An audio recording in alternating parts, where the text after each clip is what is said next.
Black Girl Magic is a movement. Black Girl Magic is a calling, reminding us as Black women, girls, sisters, and sibs, we walk with our ancestors, reminding us of who we are. Daughters, granddaughters, great-grands, and descendants of. Reminding us that we are hearers, seers, imaginers, thinkers, rememberers, carrying an inheritance, a multiverse of stories of resistance, resilience, and ancestral healing, seated within our very cellular memory. Black Girl Magic is remembrance that we are alchemists of space, time, matter, and energy, with the power to transform and transfix everything we touch. We do not ride the waves of culture. We ride the wind that drives the waves. Black Girl Magic is conjuring, calling upon us to know by heart and keep forever that we are the invocation of those gone and those coming.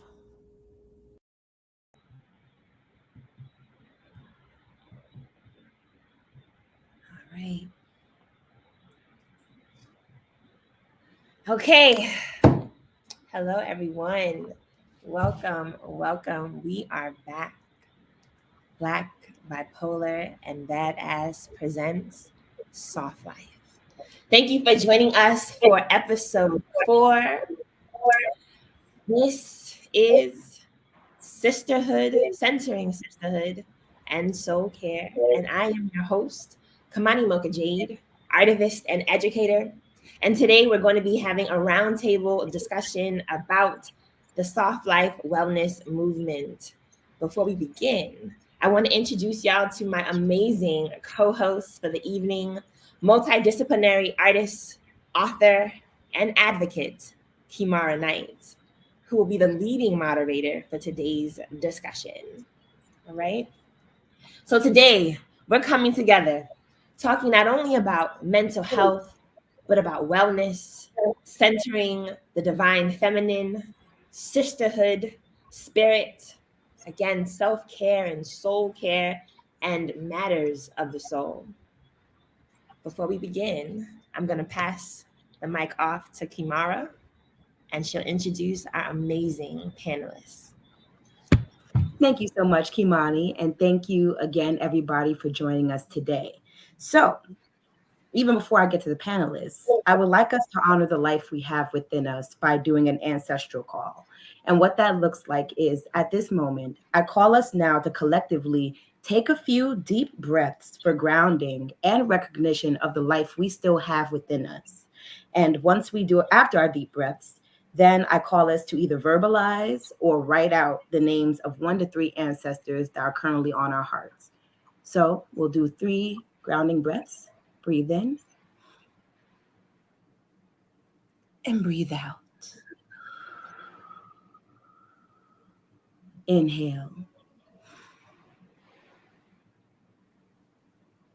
Exhale. Last one, inhale. And exhale. And now, just taking a few moments for anyone to call out or write down some names of ancestors that are on their hearts.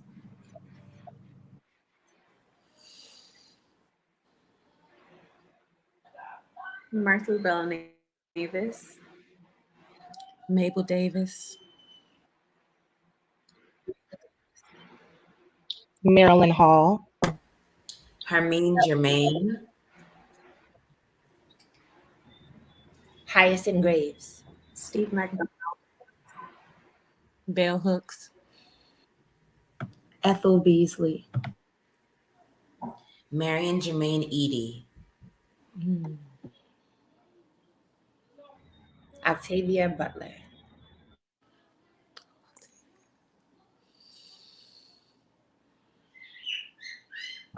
Suzanne Douglas,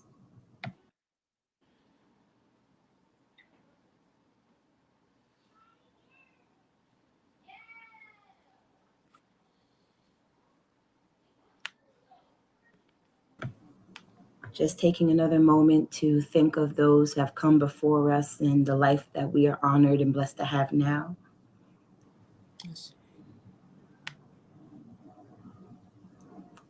And with that, we keep our ancestors in our hearts.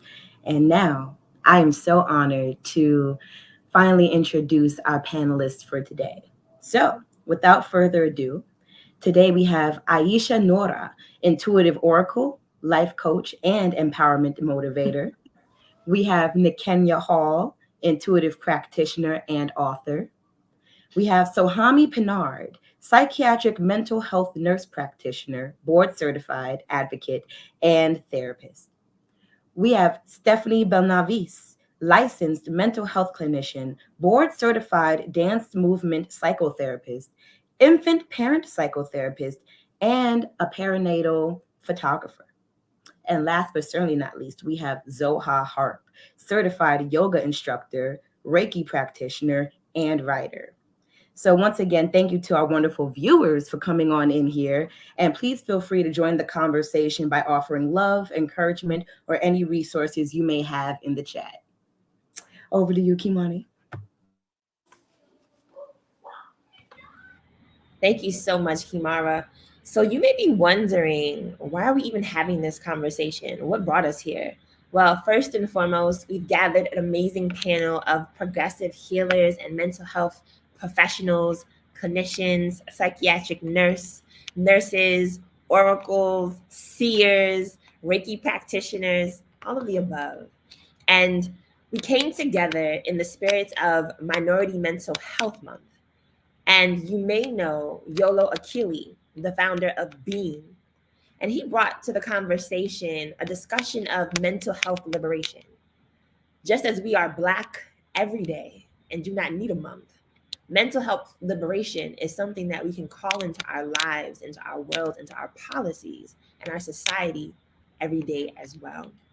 And so today, in honor of a soft life, we are going to be talking about therapy and mental health, women's empowerment, healing the divine feminine, energy healing, the power of healing circles and storytelling, and trauma-informed yoga and movement therapy, including dance. So from here, I'm going to pass the mic over to Key once more. Kymara, go ahead and bless that mic. Take it away. Amen, amen. So once again, the topics tonight will include the healer, the soft life, liberating mental health and wellness, soul care, and community care. So to kick it off, we're going to stay a bit in the healing spectrum.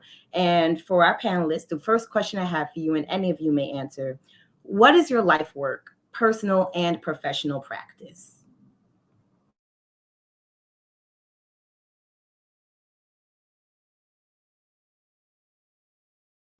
I think I see Zoha trying to come to bat. All of us are so gracious. So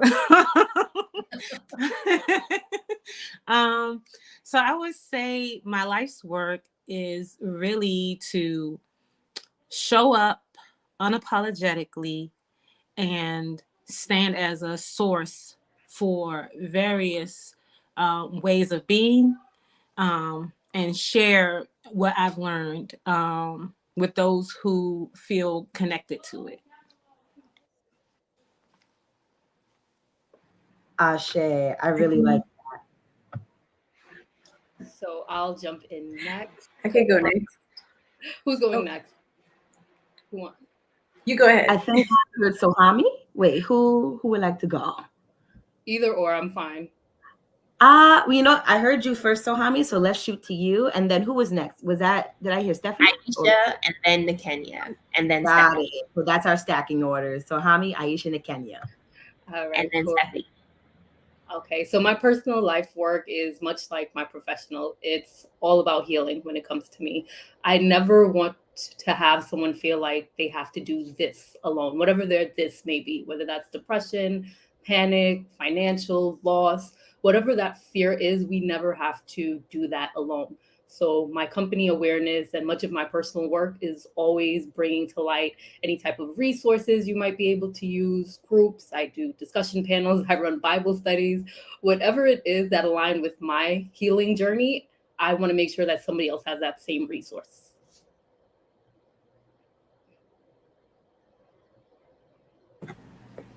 Peace. I'm Aisha. I think for me, my life's work is really about being a cheerleader and helping people to see the power that exists within them, the divine energy that they walk with naturally, and helping them to kind of uncover that and finding ways to allow that to shine through. One of the ways that I do that is with my company, My Empowerment My Way. I create and facilitate healing space so that women can come together and grow together and go back and kind of influence that within their communities as well.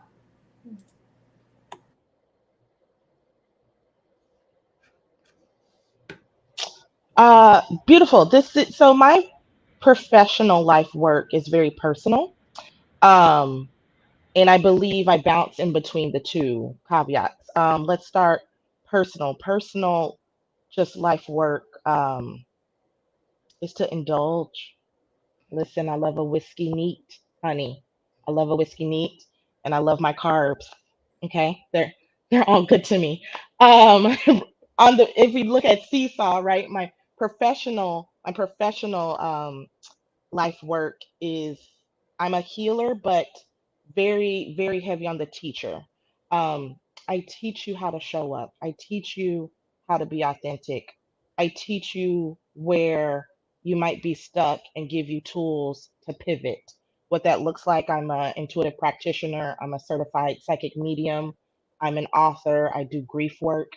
So anything under that umbrella of melding just thoughts and emotions in that spiritual realm, that's where I lie. Lovely. And now, Steph. Hi, folks. I just love this question, and as I'm hearing folks lift up their joys in life, it's just resonating.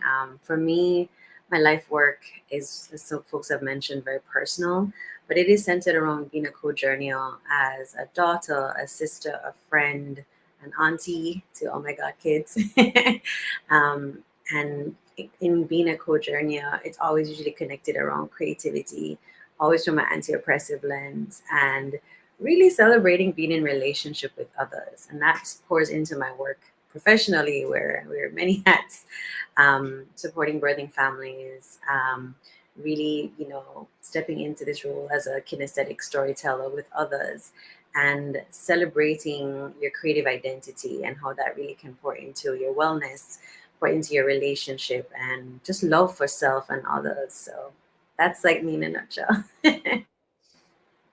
Ashe, those are all amazing answers. And first, thank you all for starting off so beautifully with those answers. One common thread I heard amongst all of you is this idea of showing up and like being of service, really just like modeling and practicing what you preach. Like I know Zoha mentioned showing up and being of service.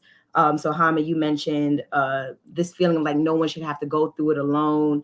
Aisha, you brought up being a cheerleader. Nikenya, you brought up this idea of self-love and like first indulging thyself, but also showing up. And then Stephanie, you had that idea of like bringing in those aspects of being in relationship with one another. So I find just like with all of that, there's this centered idea of like, we can't be by ourselves all the time. When we are by ourselves, we have to treat ourselves with that same respect that we would wish the world to, treat us with, or that, that is just simply right.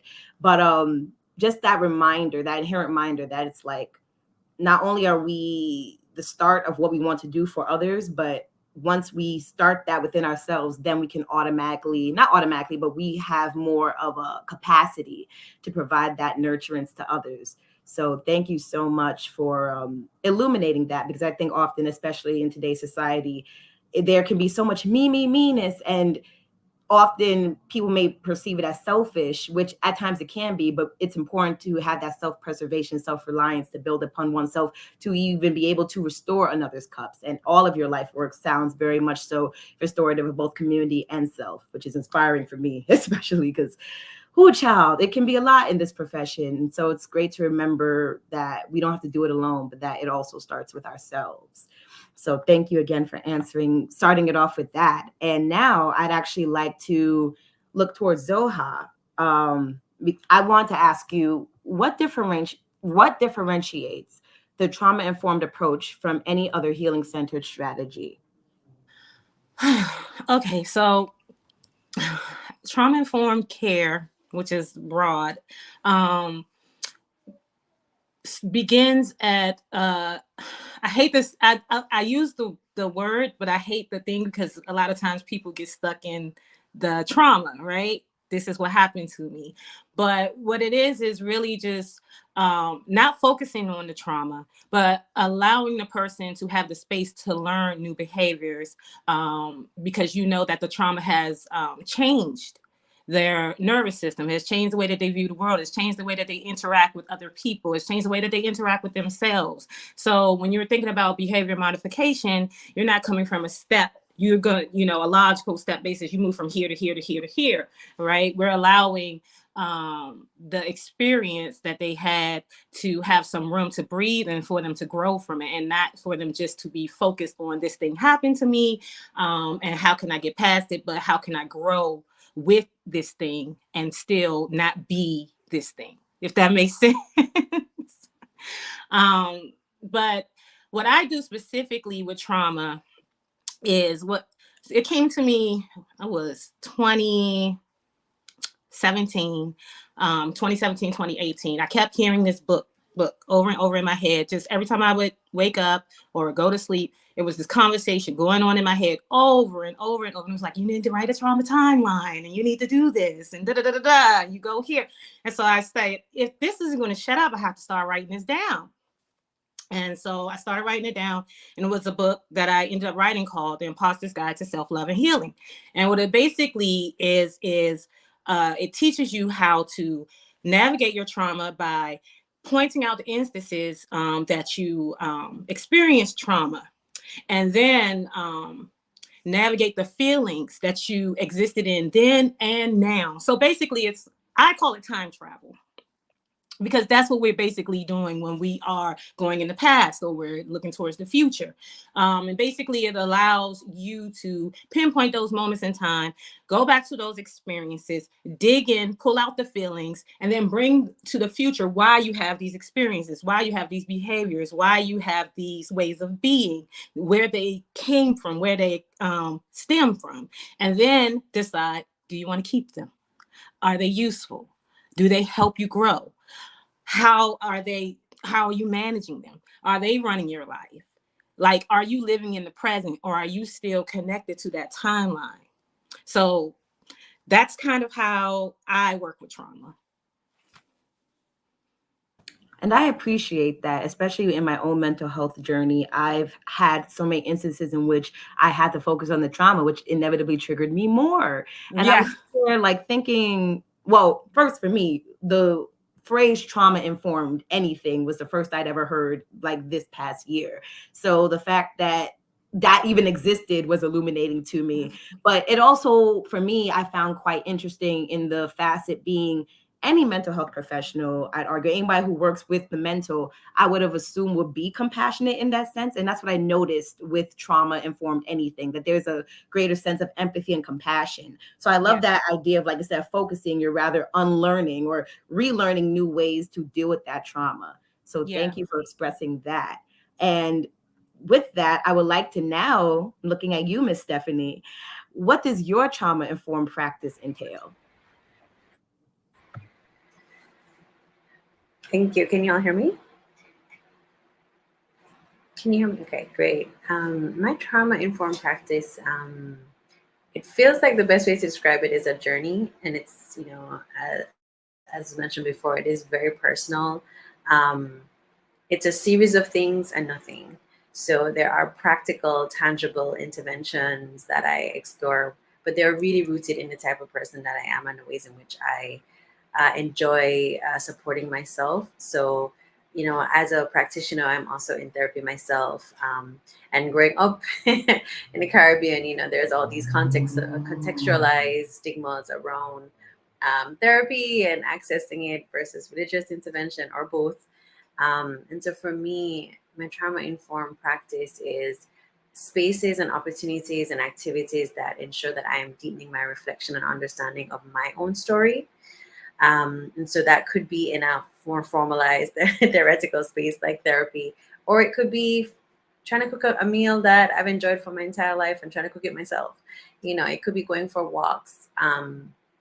At this moment, as we're all kind of still figuring out things from 2020 and the pandemic, access to nature, which is a privilege, you know, is definitely a space that really pours into me and allows me to really reflect on my younger selves continuously. Also, the aspects of my intersectionality. So the best way to describe it is ways in which that I'm exploring my racial identity, my ethnic identity, my spirituality, all of these things for me.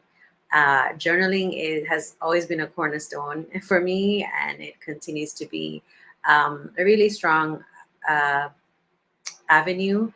This, I think, is very empowering. Like when I read a book, to see my thoughts on paper, or you know, have it be expressed beyond just my words, and to be able to revisit that feels very, very, very empowering. Sometimes also very hard. Again, going back to this idea that my trauma informed practice for myself is a journey. There are parts of it that really do require a lot more energy and, you know, a lot more empathy. And I think also within that, having a stronger support, and not the pandemic, but I think just with age, I feel like support has looked very much more intentional in my life, and it's beyond just family and friends. I know there's like the slang, no new friends, but I have honestly been blessed in the past couple of years with some amazing like mentors, so just people in community. One of them is Kymani, who I met years ago, and we still, you know, just folks who are also on their journey as well, wherever they are, but are also really open to having these conversations without judgment and really pushing forward support and empathy and understanding. So I think, you know, my practice is internal, but it also is always connected and in relationship to others. But it is rooted in, you know, what is the life that I want for myself and where have I been, right? So, yeah.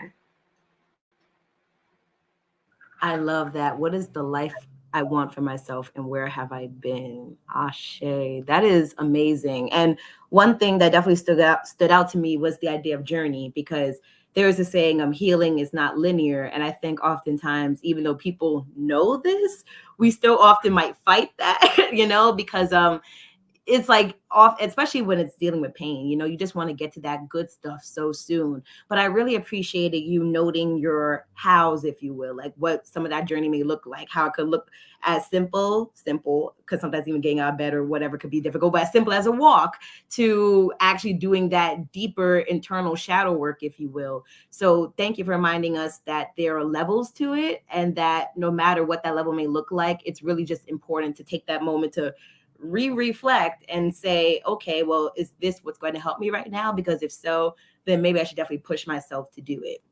And also on that note, expressing support, being more intentional. Especially, I think it was very interesting for you to say like how that may come outside of family and friends. I know in my own personal life, it's definitely true when it comes outside of family, but I've definitely always struggled with this idea of it not coming from friendships, since friendships are supposed to, in an extension, be a form of family or a form of, you know, someone that we feel we can always confide to. So with that mindset, well, with that in mind, I'd like to pivot to talk about the power of healing circles. And I would love either Aisha or Kenya both to, you know, maybe shed some extra light on those and how support, you know, intermingles in those contexts. I think for me, the beauty in healing circles, one of the most amazing things in healing circles is that in a circle, there is no hierarchy. In a circle, we all come in at the same level. We're all on the same page. We're all eye to eye. It really speaks to what we've been speaking about in terms of our self-care, kind of being within and so without, finding those reflections. in the circle space is really how the healing comes about. Being able to see that we are all connected is really how the healing comes about.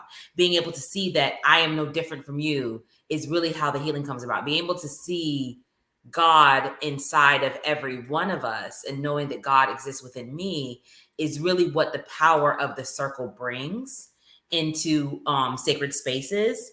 I think that that helps you to understand how we heal collectively, but also it helps you to kind of reflect on a lot of the patterns and the cycles that we have in our own lives, in our own behaviors, in our own thoughts, the things that we are replaying.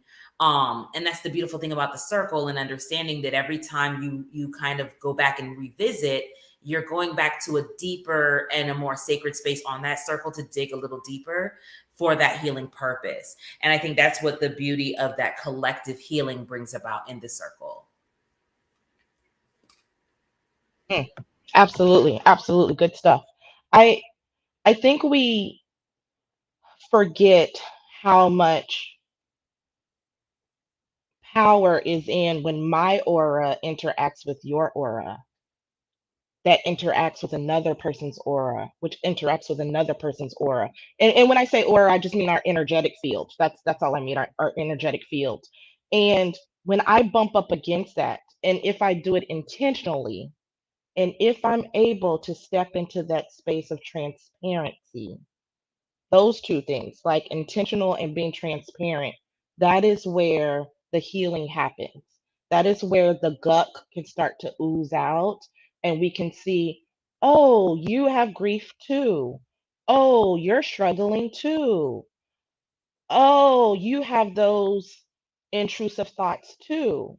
Um, and yes, that happens in, my monthly seances and in my sister circles, and in, the programming I do. But also, it's very healing when I get together with my friends and we talk about real stuff. Um, I, yes, I'm deep into the grief aspect, but another one of my friend's partners' dad recently transitioned, and we went to their house and we were just having, like, our kind of monthly, every 9 week get together, and we sat on the floor and he told the story of when he got the phone call. And I told my story of when I got my mother's phone call. And my other friend told the story of when she got her dad's phone call. And no, that's not a program that you pay for, but that was healing. And we literally sat in a circle. So I want us to remember that being intentional, but also being transparent. We don't have to have the wall up all the time. If trust is there, healing can happen and we can enter into that space.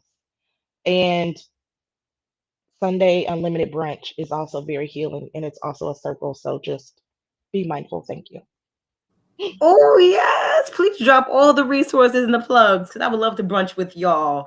And oh my gosh, yes, so many gems were just dropped by the both of y'all. So for the sake of time, I'm just going to say Ashe. For anyone who doesn't know what Ashe means, that means and so it is.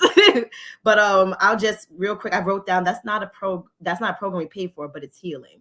And I think that's super important because people often forget that you don't have to go through some big crazy system in order to heal. Sometimes it really is just, as also Aisha mentioned, coming into space with one another, understanding there is no hierarchy, and really understanding intention plus transparency can equal healing. Amen to that.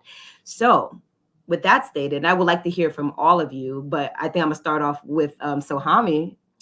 How would you define the soft life? And just quick transparency, transparency plus attention.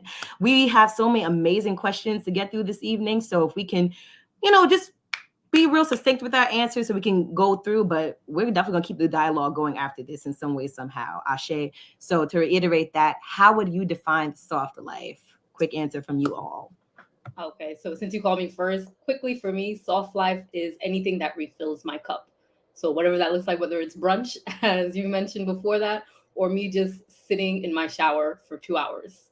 Whatever refills my cup is what the soft life is for me.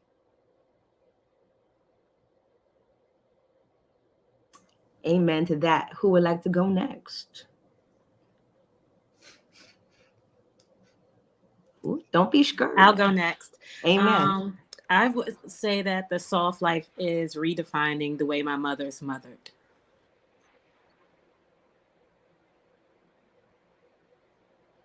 I see. I can go next, Steffi.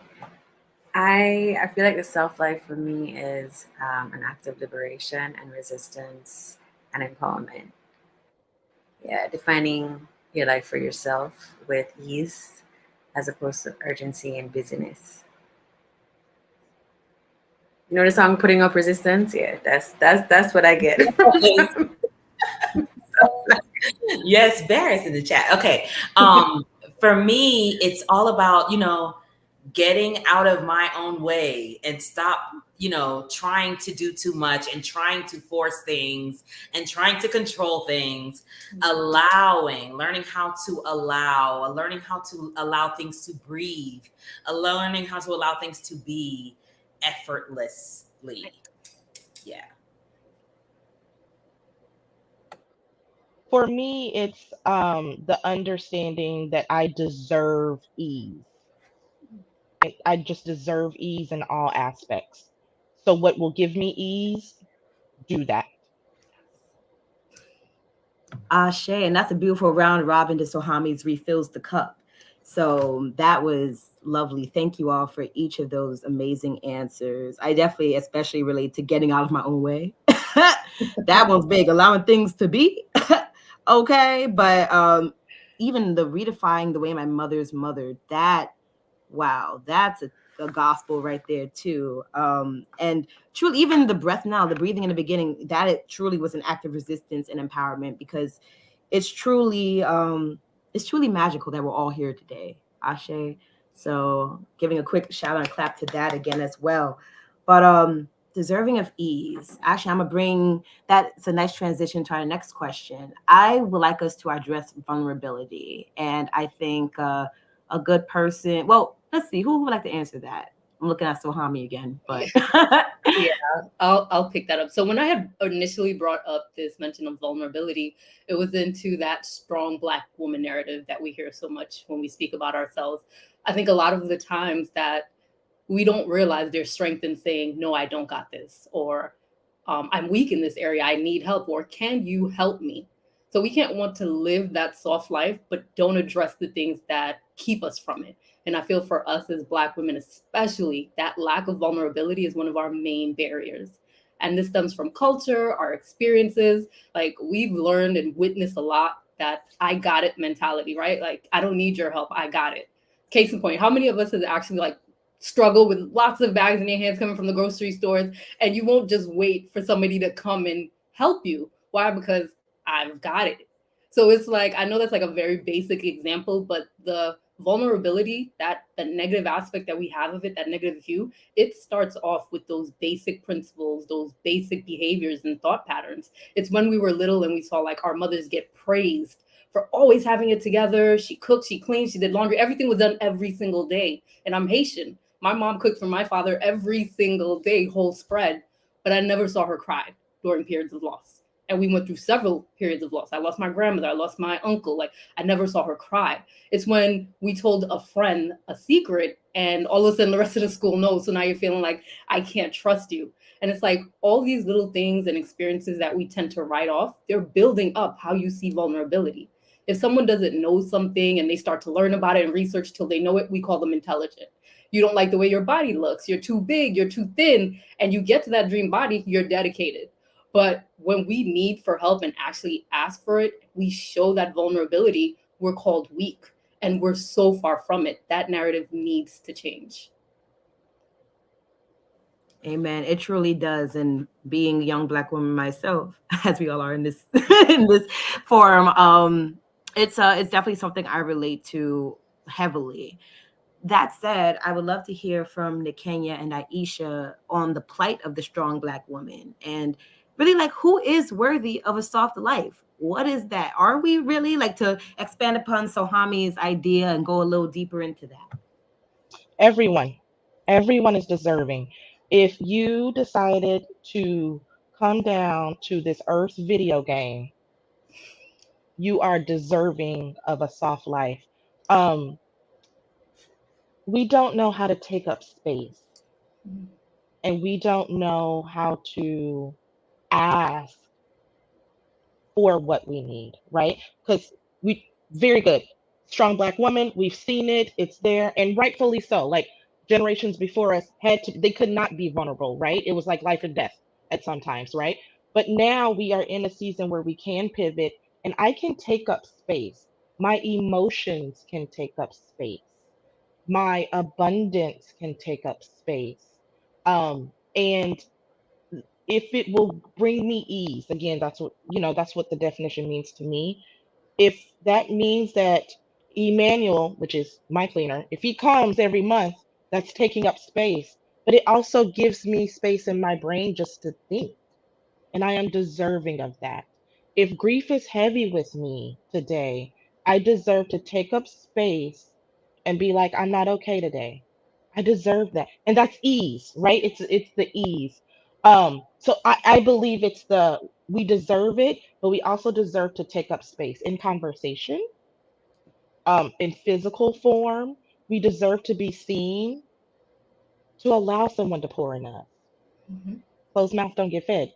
And we can't think that people know we hungry, right? That's the next part of that. That's the next part of it. Which goes back to your vulnerability piece, which goes back to us being open and being able to be real about what's going on in our cipher, in our lives, in our day-to-day experiences. I love how you said take up space, because when we think of the strong Black woman, I think of the fact that, you know, we are the nucleus of our communities. And when I say we are the nucleus, it's because we are the progenitor of the race, of humankind. So because of that, we are strong. It's not something that we have, it's not even an argument, right? But how do we balance that? How do we balance the strength with the softness? How do we look at our elders, our ancestors, like King Queen Hatshepsut, who had to run nations and make sure that our children were still being fed and everything was being covered? How do we honor those spaces and still focus on our sacred space and our sacred healing? And I think that's where soft life comes in, is allowing ourselves to know that we can be strong and still have support. We can be strong and still speak our truths. We can be strong and say, I am exhausted. We can be strong and say, you know, I need a vacay. Like I need a minute, right? And we have the prerogative to do that. And knowing that we have the place to do that, then we can take up that space. But it really comes from a knowledge of, I am worthy of saying my truth. Thank you each for that insightful for those insightful answers. Ashe, just yeah, we need to recognize deeper as a culture that we are worthy of taking up space, period. And I think one of the issues with that often is that entire mentality that because we are, like Aisha mentioned, the nucleus and strong by default, people who are not in that position often misunderstand what that really means. So with that idea, Steffi, what is the messaging for folks of color, considering a cross-cultural perspective on the idea of softness? Like, for instance, often people of color are considered lazy if they try to be soft, not understanding that that's just part of our self-preservation to continue being that strength. So please elaborate on that if you can for us. I feel like the most central response I have to that is around understanding for yourself and others that we have multiplicity. We can be strong and we can also be soft in that moment, and really centering our multiplicity as people, our intersectionality and our individualism. I definitely have shared this before, like, you know, with clients or with, you know, friends, this idea of folks grappling with this idea of soft life and how it rubs up against generational legacies of how we are supposed to show up specifically as Black women. And I'll also bring into context for myself as a Caribbean immigrant. You know, you are supposed to be hardworking and like there's no stop, there's no stop. You have 10 million jobs.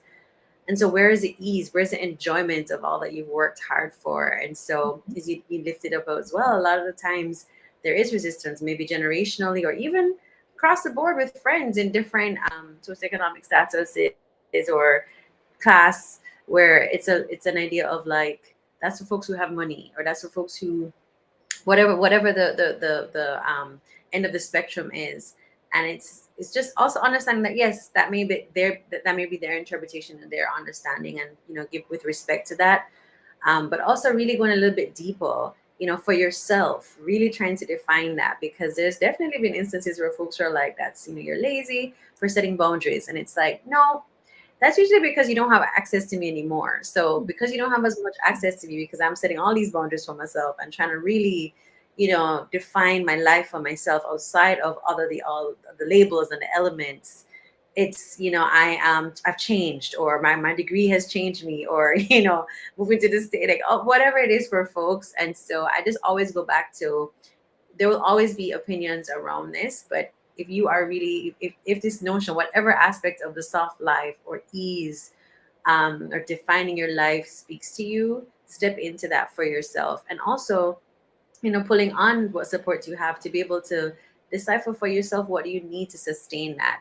People's opinions may not necessarily be helpful. And so how do you set boundaries around that, where it's like, I hear you, and also this is the choices that I'm making in my life. And also I'm always bringing it back to characteristics of white supremacy. There's an urgency, there's a characteristic around a sense of urgency, which for a lot of folks of color, it can tie into us for busyness, show up as busyness in our bodies. And so how do we unlearn that in a way that is more healthy for our bodies, our mind, our relationships in this way? And that's just one characteristic, but really understanding that we all have so many intersecting social identities that make us who we are, and we only have one us. So my idea of soft life and my decisions around choosing a soft life for myself is not going to be the same as yours. They can't be. And so how can we join with respect and understanding? And if not, how can we set boundaries to be able to be in community? Maybe not as close, but in that way. Fantastic. I loved all of that, and especially step into what that looks like, because not only what that looks like to someone, but also how to sustain it. I think a lot of people often consider they have to, get maybe like their hair and nails done every month or every other week, which is fine if you have the way to sustain that. But people often, I think, forget that there's so much more that you can do, that it doesn't even cost a dime, or just so many ways to get creative with that. And also on the idea of how to unlearn busyness, it's very interesting, because this goes directly into our talks on mental health. People often disavow what mental health, the impact mental health has on the physical body. Quite literally, anything from tension to body pains to headaches. When your mind is not right, your body cannot be right either. So, and also setting boundaries definitely helps with the health of that, both on the mental and physical spectrums, as well as emotional. So I would like to point to Sohami. Would you say Black women's mental health is more important than ever right now? So you may disagree with me, but no, I wouldn't say that our mental health is more important right now. I feel like there's a spotlight that's more on it, but it was important when our mothers were sick and never took a day off. It was important when our grandmothers and aunts were telling us stories of abuse from marriages or romantic partners, but the end message was they stayed.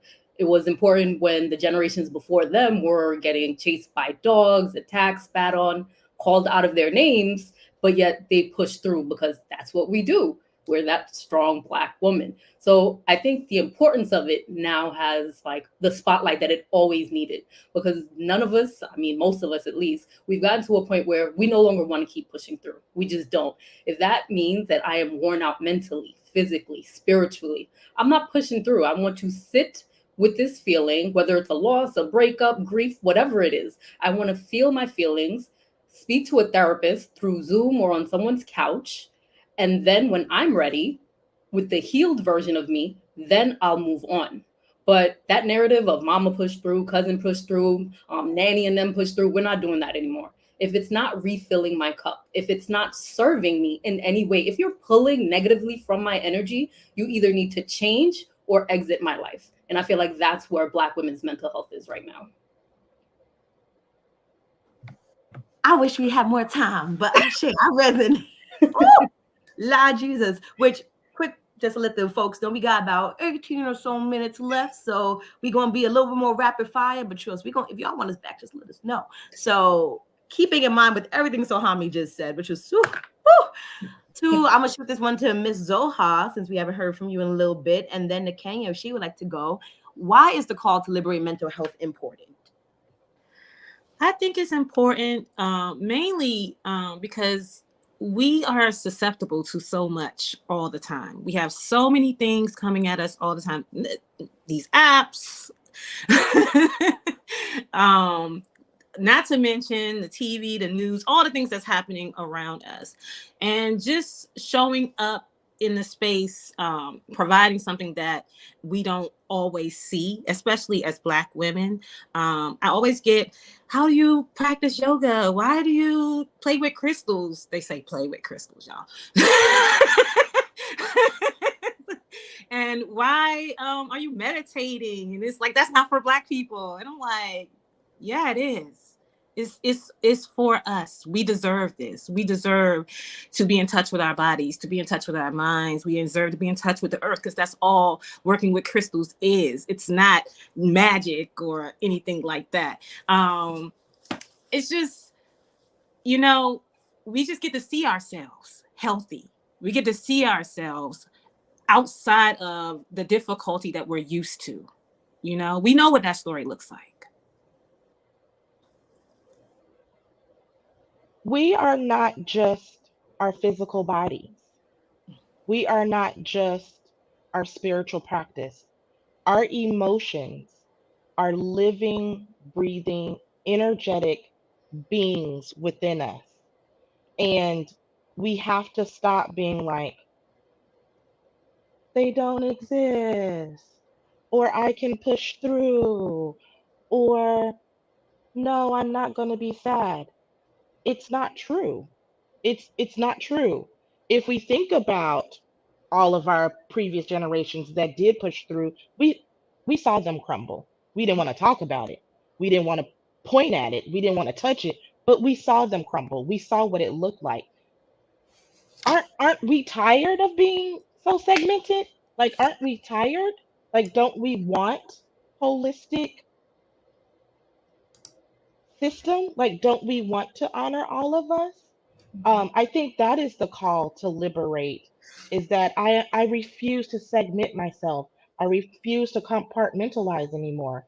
I saw what it did, and I don't want that. I deserve more than that.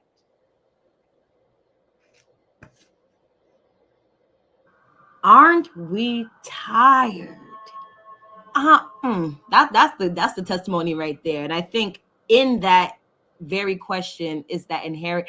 I just want everybody who's watching right now to just write that in their mental notes and really ask yourself that: aren't we tired? Am I tired? And I feel like when we finally take the time to actually ask ourselves, are we tired? Then maybe the moves we make to alleviate that restlessness, or that exhaustion rather, can actually be handled. Because I know even I resonate with Zoha in the sense that, like, I've definitely been in various positions in my life where I've done quote unquote non-Black things for healing, like yoga or meditation and such. And I'm just sitting there like, well, I'm not willing to keep almost dying for this world. I'm like, sorry, I'm gonna bring my beauty into this world. And the only way to do that is for me to restore whatever, restore, essentially, period, just to restore. So I really love that note in particular, and the idea of like emotions being living and breathing, and back to Zoha, seeing ourselves outside of the difficulty, which I think is just the biggest pillar in Black culture in particular that we struggle with, because there is that level of pride, but learning how to not let that pride truly be our downfall. Instead, let it be our pillar, a way to rise us up through the ashes, the thing that can actually phoenix us instead of continuously debilitating us. So now I ask, how are we accessing liberation in our lives as we hold different identities? And a notch on that, does it feel liberating? How are we accessing liberation in our lives as we hold various identities, that multiplicity that Steph mentioned earlier, as well as does it feel liberating? I think I'm looking at you now, Steph.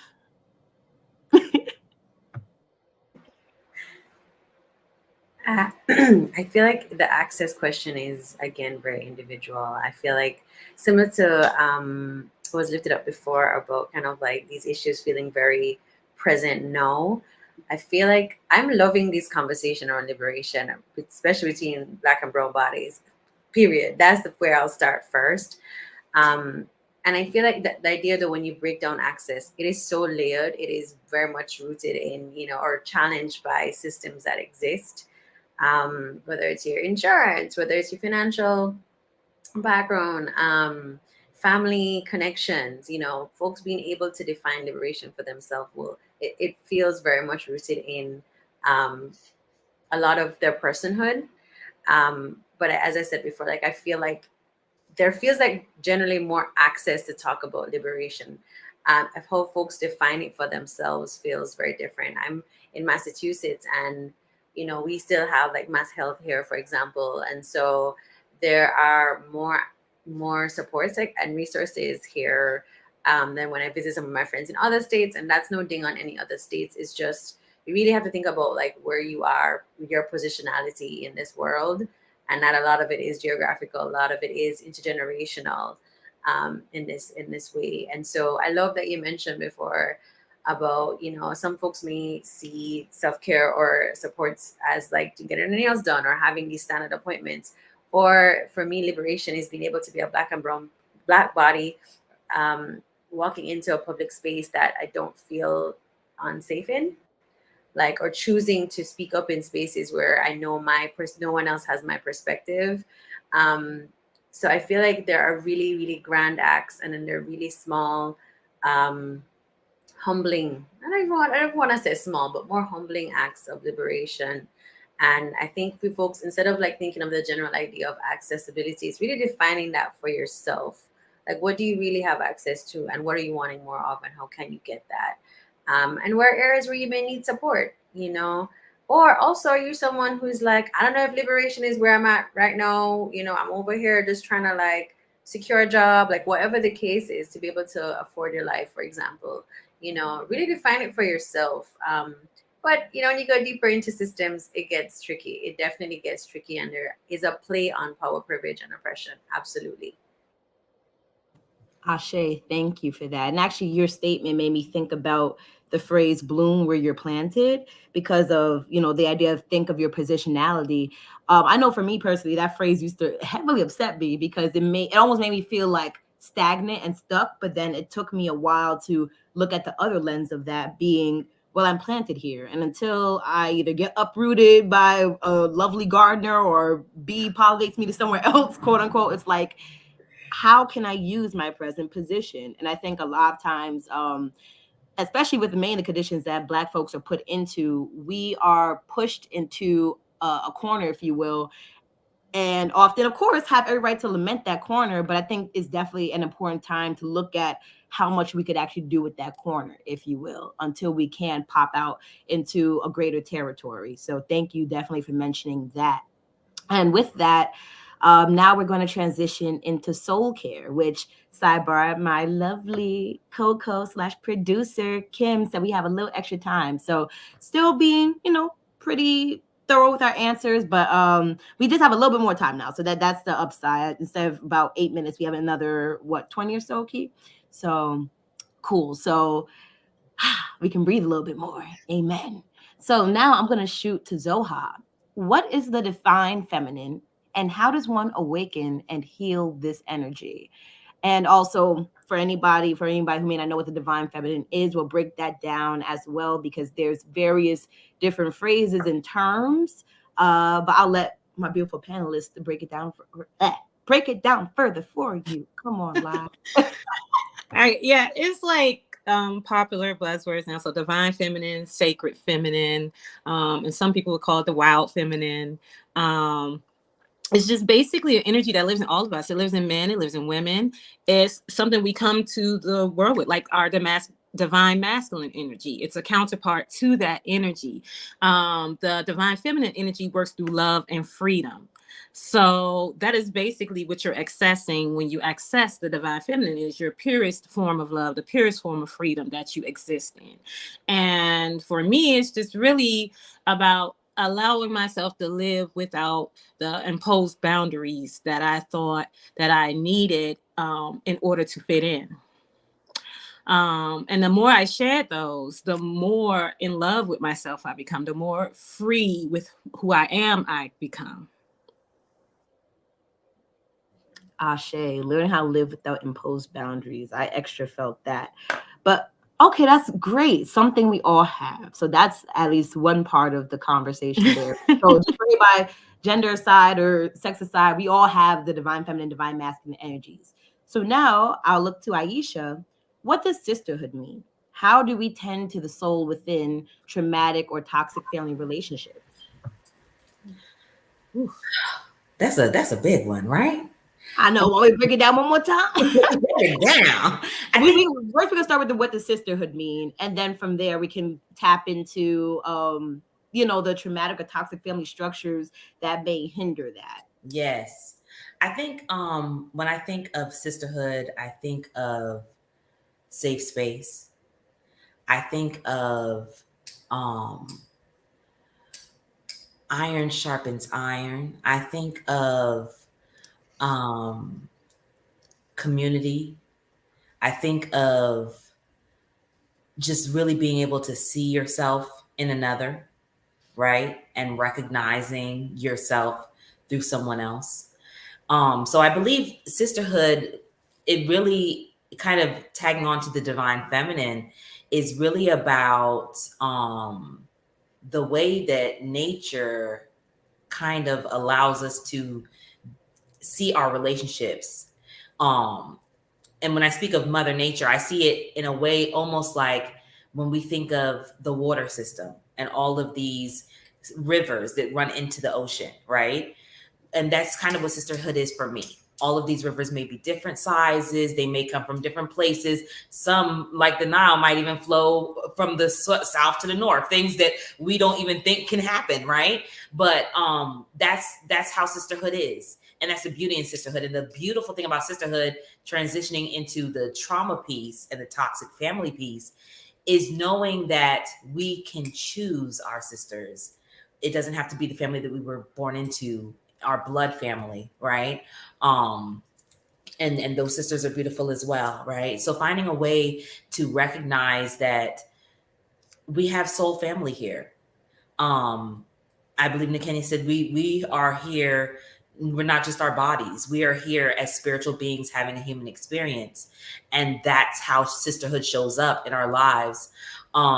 Especially as we were speaking about the strong Black woman, knowing that most times the strongest person in our lives are our sisters, are the women who are showing up in life just as we are showing up in life, trying to figure out things that they never came with a panel or a book with how to carry this out in life. And that's what sisterhood is about, is just showing up for each other and knowing that we can be authentic and we can be ourselves, and we don't have to put on a face and we don't have to put on a mask.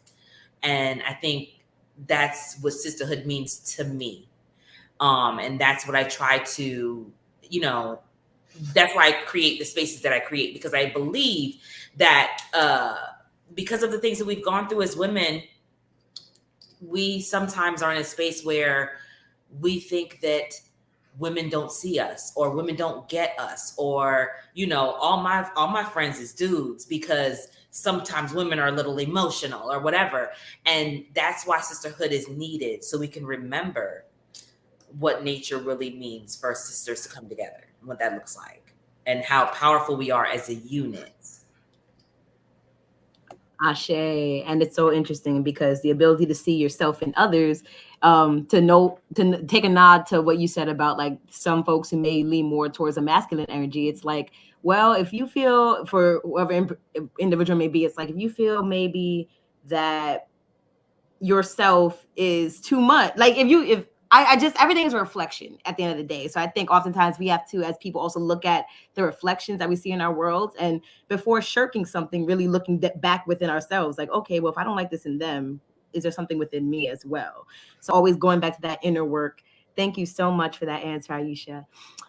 So now we're going to transition more into the idea of artistic expression. And this is a question for the whole panel. How have you used artistic expression as a healing strategy?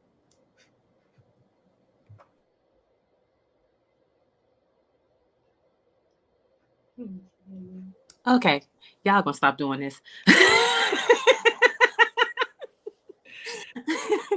Okay, I can go. yeah. I can go. We can start with Zoha and then just raise your hand and I'll shout you out next. All right. All right. So in 20, God, it feels like ages now, but somewhere in the early 20 somethings, I was going through a divorce, a messy divorce. And I used to write poetry as a little emo teenage kid because I hated everybody. And I had and I pulled that back out during the divorce because it pulled up like a whole lot of tumultuous energy, of course. And what ended up happening is I ended up writing a chapbook a year because it took me 3 years to get divorced because it was that much stuff to do. And each book was, first it started with, I realized I had married my mother in a man. So I had to write poetry to my mother about the unfinished business that we had. And then I wrote to the little girl in me, a book to the little girl in me who hadn't yet become a woman, but had done woman things. And had chosen to take on a woman's life. And then I wrote a final book to myself, love letters, allowing myself to be free and to actualize the life that I wanted. Ashe. Who would like to go? Thank you so much for that, by the way, Zoha. Who would like to go next?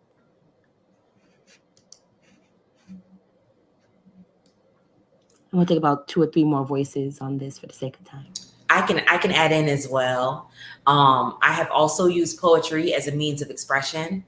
I lived in Barbados for some years, and that was very helpful in finding ways to kind of connect. They have a beautiful artist community there, and I had a lot of people around me that were very creative, and we had a lot of spots where we were, welcome to just open up and be free and share a space. And I find that being able to speak your truth can sometimes be much easier when you're doing it through an artistic lens, whether that's a visual art, whether that's spoken word, whatever, with music. However, sometimes that helps a lot to get your message across and for people to really be able to tap into the energy of the emotion that you're trying to either share or get over or release, So I definitely think that has helped me in being an orator and sharing my views in all kinds of worldviews, all kinds of topics. But definitely poetry has been very liberating for me. Ashe. So that's 2 for the poetry. How about you, Steph? Hi. So I think for me it was after years of so like that was my from age 4 till adulthood, and then in 2010 becoming blind in one eye and severely visually impaired in the other. That put a pause on me as a mover or how I identified. And photography has always been a thread in my family.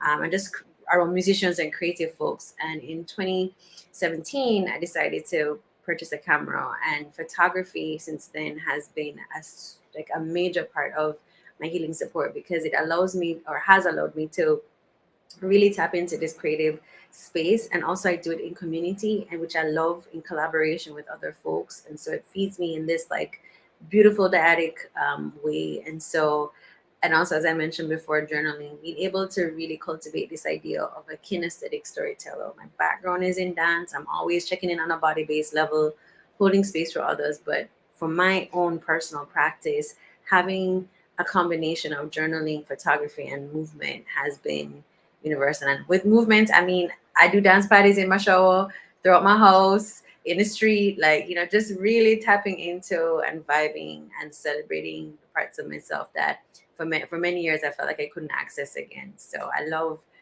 having a mixture of all of it. Amen. As a multidisciplinary artist, I resonate with all of these answers. And it's just a great reminder that any modality is a good modality if it feels like it's getting you to where you need to be. Ashe. So, actually, that goes lovely into what is your personal culture of healing, which often can be creative, but really can be anything we make of it. So, I'd love to hear Nikenya and Sohami each answer this question.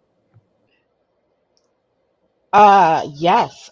Dipping my toe back into a previous question of just the divine feminine, and also just what do we do. The feminine is about being creative, especially since we have all of these women here today.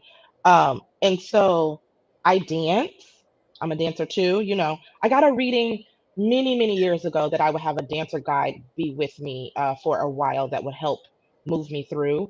And that was absolutely true. Even in my personal meditations, um, it's almost like you can feel the dance just come over your body, and then you just have to move with it, right? Like you have to move, you have to surrender into it. Um, Cooking is something that is part of my healing modality, and then putting a plate on my altar for my mother when I feel called to. That's something that's very healing for me, and just my personal, and also crying. Listen, my son is in cancer, and I can feel when I haven't just released. So I'm going to put on whatever movie that I need to, and I'm going to put on Do Not Disturb, and it's usually like some home improvement show, and they get a house, and I'm just like, "Ah, they deserve all that comes to them." Ah, and I allow that to move through me. And it's really like, if I don't get to engage in those things, it feels like I feel stopped up, like I feel restricted. So I would say dancing, cooking, and also just really moving the emotions through, just moving them through. That's my personal, I would say, my pillars in my own personal just healing system. Nice. Nikenya, I'll jump on that. I haven't gotten to the point where I have accepted the crying part, right? Because I'm still, part of my mind is still on that strong Black woman narrative where I'm like, crying is weak. I can't cry. I don't like crying. But it is a great release when I do finally let myself get there. Usually it takes a lot, but I'm working on that. So thank you for bringing that up. But two of the major things for me in my healing practice has been God and therapy. So it started off with therapy where it was like it helped unearth a lot of negative behaviors and negative thought processes that I didn't even realize were affecting my life. The way I showed up for my loved ones, the way I was showing up at my job, and I was doing my master's at the time, and I didn't even realize it. And I would feel great during that therapy session, right? And maybe a couple hours after that, but around hour 3, all of that went out the window. It's like the depression came back full swing with extra help, and the comfort level that I had that I can get through this all of a sudden went out the window. So what I realized was I needed something more. So that's where my relationship with God started coming in, and I started working on that. I needed something that could be with me 24/7. And that was God. So I started learning how to pray. I got a friend who taught me how to fast, and her mom and some of our close friends, my best friends, they started walking with me on my faith journey and really building that. I continued therapy for sure, but it was just the beginning part for me. I needed that relationship with God to continue. So, especially within the Black community, I feel it's either one or the other. And I'm like, why? Why do I either have to pray it away or just go to therapy? I can do both. So that's what mine became. I do both. I go to God and therapy.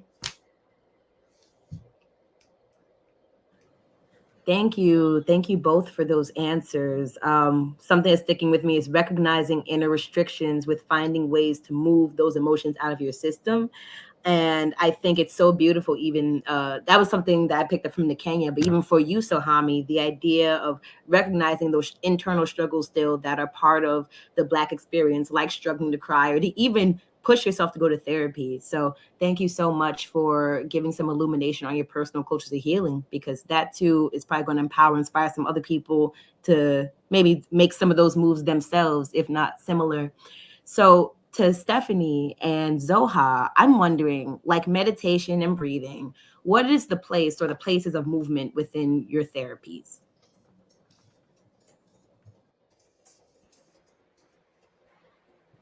We could throw it Go to Stephanie first, first. if that's okay. Sure.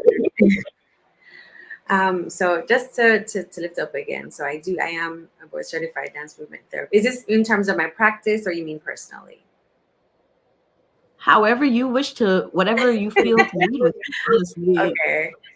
I think I'll definitely name the ways in which I was taught to explore dance movement therapy as a profession were very different from my multicultural background, where movement, singing, dance, poems, arts are all intertwined. Like we don't just sing, we don't just dance.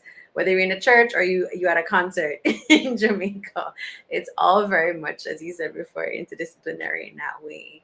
But in terms of holding space for my clients, and as I said before, really co-journeying with them, it's understanding that movement could be super minute, as like managing and regulating your breath, or it could be, a response to music in session where you want to twerk and you want to put on some soca and just feel like super liberated in your pelvis, like, in that sense. And pulling on, as what folks had mentioned before, from the personal practice of creating altars, creating a practice of, maybe your first, the first part of our session is, you journaling for 5 minutes, or, just picking a song and just flowing through and improvising in that way. I think it is synonymous. And also, yeah, it's the yes and. We can incorporate movement and aspects of ourselves in therapy that really do attune to who we are. For your personals, I always say to folks, like, if I'm engaging in something with a client, like I want to at least like have some context of what they're doing for myself. No, it's not for me to take on their experience, but to really open my awareness on what are ways in which they may feel comfortable moving, right? And not assuming in that sense. I do provide cultural. I think it's important to have cultural opportunities for in the space that you're providing for your clients, to really allow them to, lift up or educate or share or feel comfortable to say, hey, like, this is really resonating with me. Or again, it could be me being a witness in this space and noticing that their breath has been fast paced for the first 15 minutes, and saying, hey, Steph, I'm wondering if you noticed that you haven't actually exhaled. Can we just pause in that sense? So I think movement can really feel like a very big umbrella, but I feel like it is definitely a very important approach in terms of therapy, because we're moving beings. We are moving now as we're sitting and talking, we're moving naturally. And so really thinking about that and thinking about that with your clients. I do feel like grounding practices like mindfulness and meditation are amazing. Where I always start is with breath work. I feel like it doesn't take the alphabet behind your last name to just, check in on your breath, right? It's a tool. Your body is your biggest resource. And so I always say to folks that when you come to dance therapist, my expectation is that we're not going to have a dance class, but we're going to celebrate the mover within you. Like that's where we start, wherever you are, wherever you're coming at, wherever you are in that spectrum, in that sense. So the celebration of self, man. Oh man. So I had a lot of extensive talking therapy throughout my life. I was abducted at 14 and survived. And of course, that led to intense therapy for a very long time. But I never felt there. You know what I mean? It was always that issue was always with me all the time. And one day, one of my friends invited me to a pole dance class. And I was like, okay, girl, let's go. Let's go pole. And I was in there and I realized I am not flexible. I'm strong.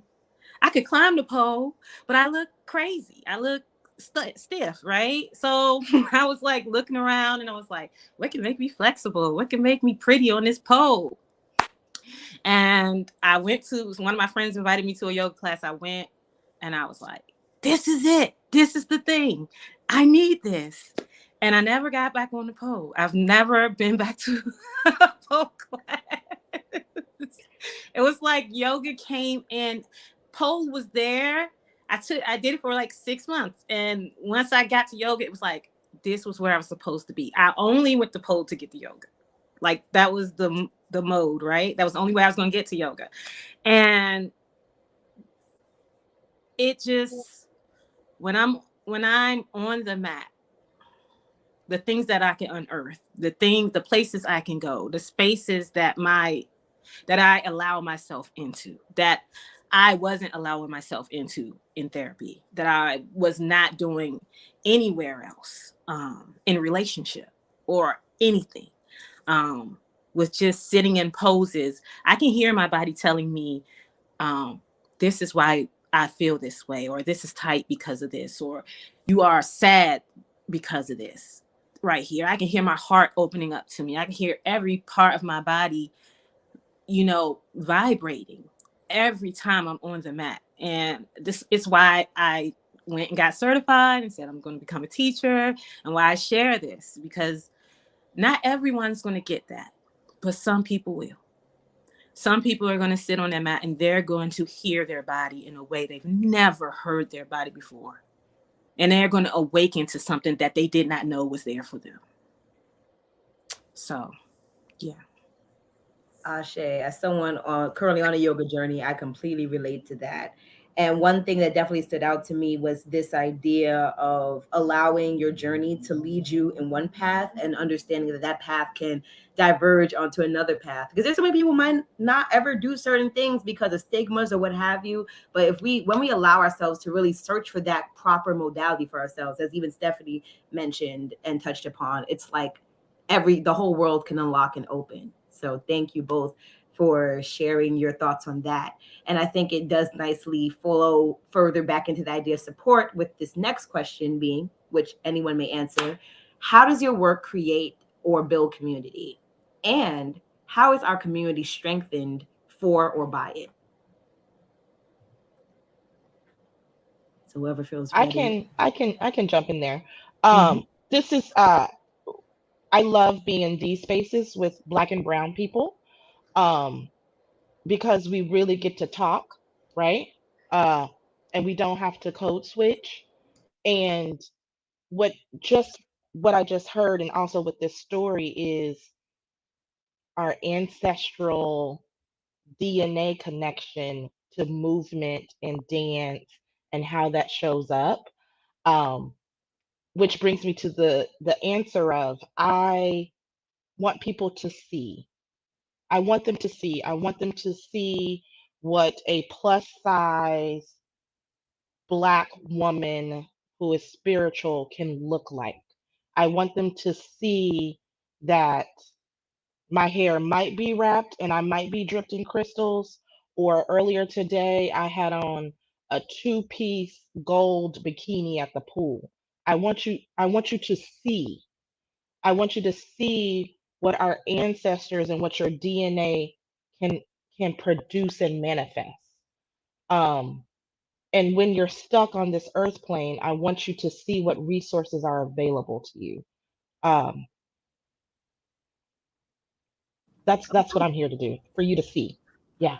Ashe, no, that was gorgeous. Wanting them to see and essentially just not hiding it, really tapping into those resources that this world has provided, because in this vessel, it's open to us. Thank you for that. Would one more person like to try their hand at this question? I would love to tap in on that. I Yes, think please.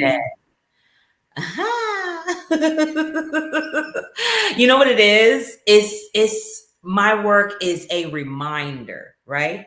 And I just want people to remember. I think Nakenya spoke earlier about how we have been segmented, how we have been pulled apart, how we have been broken into these pieces. So I want us to remember our greatness and to remember who we are and what we are, whose we are, right? And knowing that God is within us, God lives within us. We resonate on that vibration when we have that knowledge, right? And I think that is what the work, that's what I seek from my work to bring into community, is to remind people of their innate greatness, that they don't have to do anything specific, that they were born great already. Ashe, innate greatness. And that goes beyond religion, beyond any type of spiritual vow. That's just, it is what it is. This breath is great, period. So might well do something with it. And I'm going also remembering that when we have some pain, to excavate that so we can do even more with it. So thank you both for answering that, Nakenya and Aisha.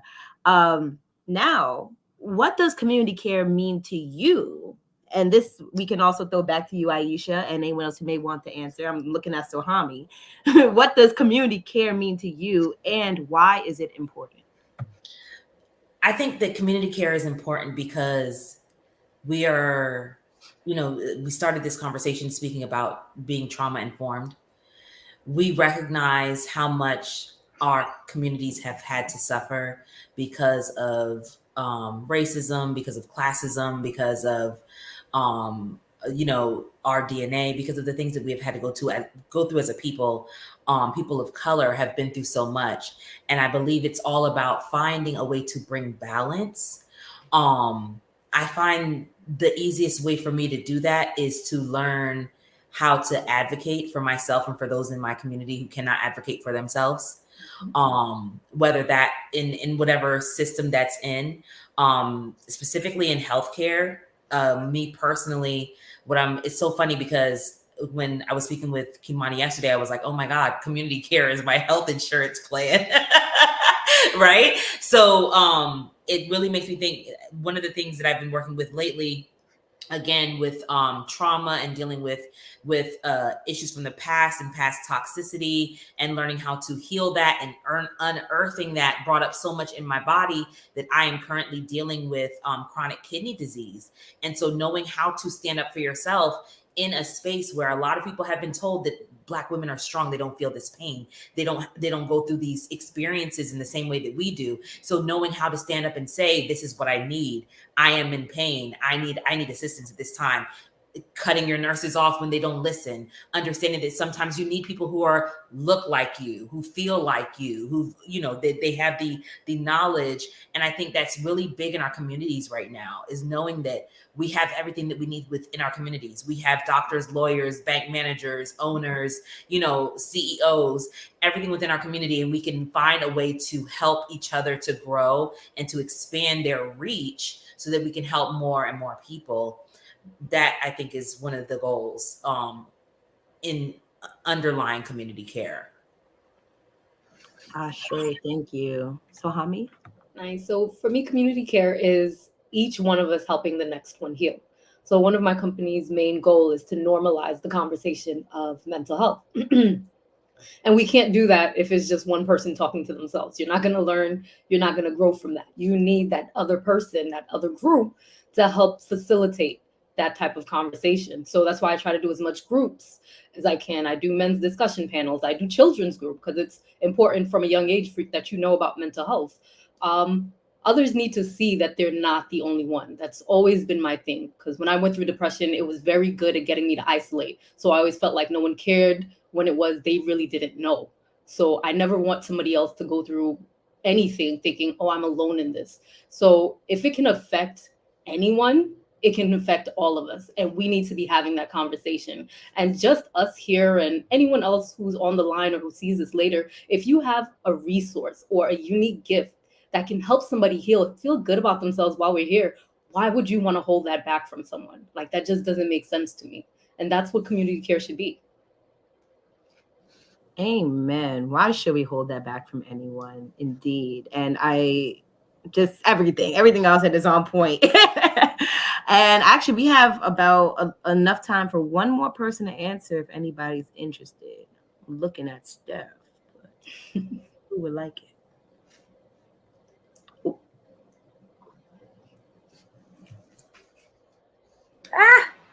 Sorry, I was unmuting. Very good. I think collective care.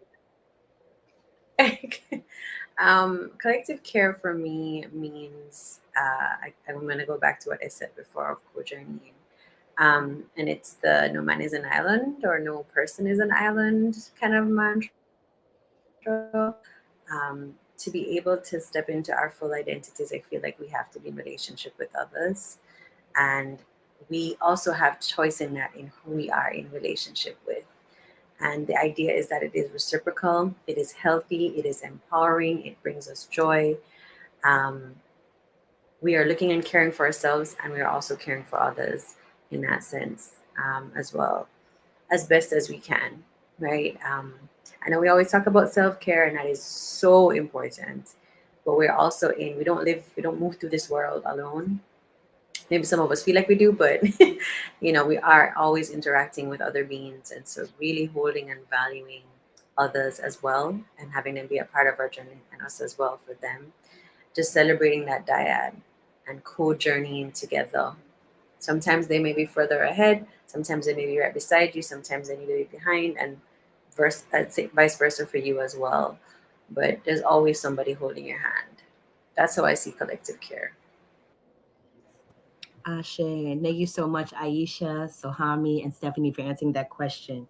From advocating for thyself and others, to helping the next one to heal, to even remembering that it's choice, that it's really up to us for anything to change or for anything to occur. It has to be the choice to take a moment to step outside of oneself and really recognize, like, okay, maybe I need to step more into this community, or maybe I need to move back more from this space, especially relating back to Sohami mentioning how depression in particular can often cause heavy isolation. I'm like the queen of being by myself. So this is actually one of my even personal steps of coming more into community with others. So I thank you all for just this experience in and of itself, for making your time, for just giving us your time and really living that walk and talk of community care by just being present right now and creating this moment of community. Bless you all, and thank you so much. So with that, we're about to start closing up, but a question I have for everyone is simply, how are you feeling? Like, what's the vibes? How are you feeling at this moment after we've shared everything? And we would like you to offer one word, but if it's a bullet, I'll let you start. Yes. How are you feeling at this very moment?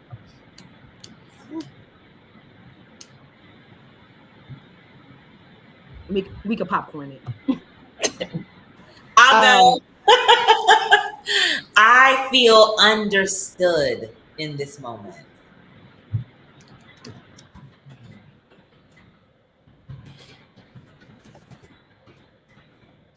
I feel Go ahead, included. Jade.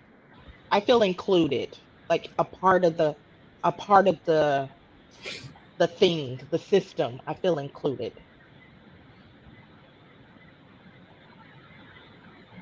I feel deep joy, and there's like a buzzing. Sorry, I'm such a body-based person. I'm like, there's just like this radiant buzzing that's like been running through me. I feel very connected to you women in this space, and also the folks who are commenting. There's just a deep sense of gratitude and connection. That's where I'm. It's like a buzzing feeling. I'll jump in. I don't necessarily have one word because I think it's a lot going through my mind, but I just feel more of a verb, like exhaled. Like I feel like I can breathe a little bit more. A lot of you have said a lot of things that I've never thought about in terms of healing and things to incorporate in my practice. So I just feel like, okay, I can do this more because burnout is real. So I'm exhaling right now. Yeah, I was fighting to find one word. I feel so many emotions right now. Yeah, I'm a little overwhelmed. That's like, but in a good way. Like, I feel like, this is dope. Like, there's this many giving hearts out here. There's this many connected people that are willing to do the work. So yeah, that's real. Now your turn, Kymani. I wanted to share that I feel held. In full transparency, coming into this, there was a lot of chaotic energy, and I was worried and I was anxious and I was nervous, but I knew that it was already perfect and it was already okay. And you all held down the space, and in doing that, you held me up, and I feel lifted. And I hope that we all stay lifted throughout the day into the rest of our weeks. I hope that we have lifted up those who have joined us, who are watching now, who will be watching in the future. Thank you for your energy. Thank you for all that you've brung. Before we head out, because we got about 2 more minutes on the clock, I wanted to share some resources with you. And I'm going to drop the links in the chat, but just really quickly, we have a few books and other things like Sacred Woman, A Guide to Healing the Feminine Body, Mind, and Spirit by Queen Afua. We have Narissa Nefertiti's The Soft Life Spiritual Workbook. She's an herbalist, doula, and feminine health coach. So we'll be sharing that as well. And our own Nakenya Hall's A Letter to Grief, or rather Letters to Grief, A Guide to Understanding and Normalizing Loss. We'll also be sharing a video from Evelyn from the internet in collaboration with Creators for Change. It's a guided meditation for stressed out girls, because we are no longer starving. We are nourished. Artists, artisans, healers. And of course, more information on mental health liberation, courtesy of Yolo Akili, and a collective daydreaming activation event with the NAP ministry. But before we wrap up, I must say this episode is in dedication to Patrice Boyce, no relation. She is the founder of LiveWellBrooklyn.com, and she was meant to join us today. She's also a licensed mental health clinician, but her newborn baby had other plans. So we are wishing them the best, softest of days ahead. So thank you again, everyone. Feel free to keep the conversation going in the chat. This video, this discussion will live online and is available for later viewing on YouTube and Facebook as well.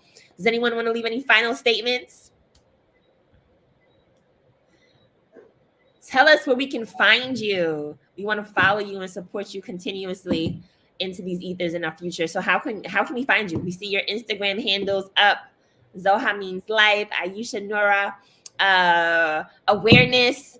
We'll share more in the comments as well. Nakenya Hall, N Hall, Stephanie, Diane Projects, Kemara Knight, Kymani Jade. Thank you again, family.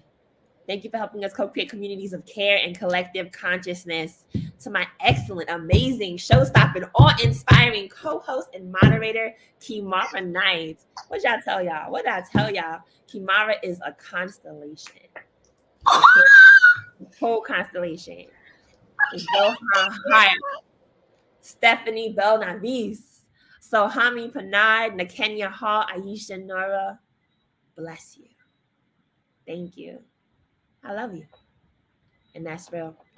So to all of you watching, take good care and thank you. Peace, y'all.